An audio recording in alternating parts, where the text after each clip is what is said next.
Hello, everyone. Hope you are well on a Thursday. We are almost to Friday, so hang in there. I just wanted to give everybody a quick heads up. We got some dangerous weather heading across much of the country right now and into tomorrow. Winter storms are forecast across much of the United States. Dangerous wind chills, cold weather will impact millions of Americans. Nothing spells short term individual SHTF than having a power outage in the middle of sub freezing or sub zero temperatures. Now, depending on the climate you live in, if you live in a cold climate, you're probably more prepared for this anyway. But what I'm thinking is the regions, the places that are not so used to such cold weather, like where I am, Georgia. Even though we're in North Georgia, we're not in the mountains, but we're somewhat prepared for cold weather because we can get some really cold snaps here, but the rest of Georgia is not. And Alabama, much of the South, Texas, even into Tennessee, not necessarily used to extended or much below freezing, or especially sub-zero. Not used to that. So be aware out there. Um, Also, before I forget, be be aware and remember your pipes. Now, again, depending on where you live and the construction of your home, and the foundation, your pipes may be fine as far as the potential to freeze and burst. So a note, especially in the South, now we really have to be careful with that because most everything is on a slab as far as the foundation of homes. So our pipes are pretty vulnerable here. So this is depending on where you live. If it gets, I know here, if I know the temperature is getting much below freezing, I typically will leave our faucets dripping just a little bit overnight, so they don't freeze up, so that water doesn't freeze up, and then you wake up to everything frozen, and then when it starts to thaw and it gets warm up a little bit, then you got burst pipes and you got a problem. You got a real issue on your hands then. So just remember that. Um, so leave your faucets running if you need to, or just dripping at least, so you got water flowing. Also, you can open up the door, the cabinets, like in your kitchen, your sinks in the bathroom. Open those cabinet doors to let the heat from your home, get in there as well. It helps out, especially for facing the out, like faucets that are facing that are right near on the outside of the home. So just be aware of that. Also, I'm looking at the weather reports. Coldest area of the season moving into the plain states as far south as Texas. Dangerous wind chills for millions of Americans.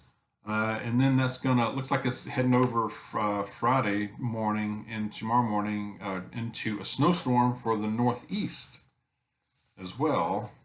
And let's see, we are watching the next winter storm. They're developing over the Tennessee Valley and then traveling along the mid-Atlantic East Coast on Friday. And that's covering a lot of Tennessee, North Alabama, extreme North Georgia, and up north of that, Kentucky and northeast. It will be a quick moving storm, but some measurable snow totals will be left behind, including areas that are still digging out from over a foot this week. As we remember, a lot of places got hit with about a foot of snow, especially that interstate disaster that happened up there in Virginia, Northern Virginia. So some other things to remember. Says some ice and snow will be possible over parts of Tennessee as well as Mississippi and Alabama, which will make for treacherous travel. So a lot of these places are not used to this kind of weather. Okay, the Northwest is still very active with winter weather and heavy rain along the coast. Top off your food and water. Okay, especially fluids. And I think it's we have to remember to stay hydrated in the winter, especially. I know a lot of people think, well, in the summer is when we really need to stay hydrated. We need to stay hydrated all the time, even in the winter, just as much as the summer. So fluids, that's more important than the food, actually. I mean, you have to have a little food, of course, but fluids, water, tea, stay hydrated. That's the main thing. Fuel, keep your automobiles fueled up in case you have to retreat to that area to warm up. Alternative heat sources. So review that a little bit. Propane, kerosene, wood stove, whatever you have as a alternative heat source in case you lose power. If you have a tent, that would be good. Put it in the house. If you lose power, if you got a fireplace, that's even better. Tent, sleeping bags always work well. Batteries, make sure you have plenty of batteries for lighting. Even candles, it's good to have plenty of candles. If you have a fireplace, like I said, make sure you stocked up on firewood. Mr. Heater Buddy, if you've got one of those things, they're nice to have. They run on propane as well. They're very good heaters for the size. I would avoid travel if all possible, unless it's emergency, unless you have to get out. Um, Check on your neighbors, check on your family, the elderly, the vulnerable right around you. Check on them. That'd be a good thing to do as well. Like I said, stay hydrated. Um, but especially, like I said, the places that aren't used to this, ask the folks in Texas from last year. We had the Texas freeze of 2021.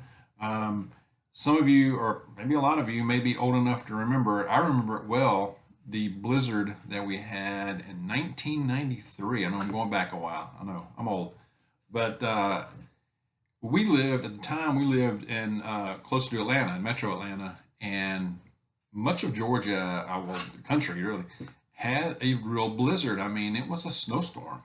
I mean, I've never seen anything like it. I've lived in Georgia all my life, but it swept in like crazy. I mean, this was in March too. This was kind of middle March actually, and started out as rain. I was on the way to work, and I got a mile away from my home, and it turned into ice. I couldn't even see much. I barely got home. I mean, windshield wipers weren't working. I mean, we had a real blizzard. We were without power probably, I know, at least 4 days. I'm trying to remember. And we were not prepared. I mean, we made it. We were young, and we did have a fireplace, and I happened to have plenty of firewood at that time, so we stayed warm that way. We just basically lived. We lived in that living room for at least 4 days.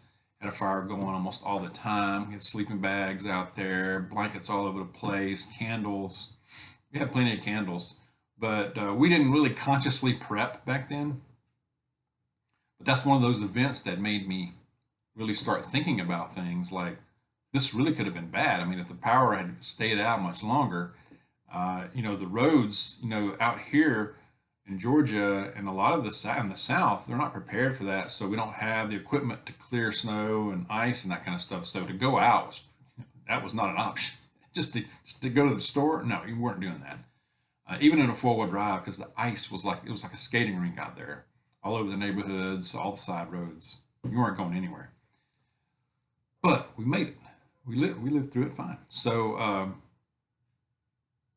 sometimes I look back and wonder how we did that. Like I said, we just weren't prepping then. So anyway, just this is just serving as a reminder to be prepared and look out for that. I hope you all are having a good day. Keep prepping, keep praying, and stay aware. Be safe. God bless you all. I'll see you soon.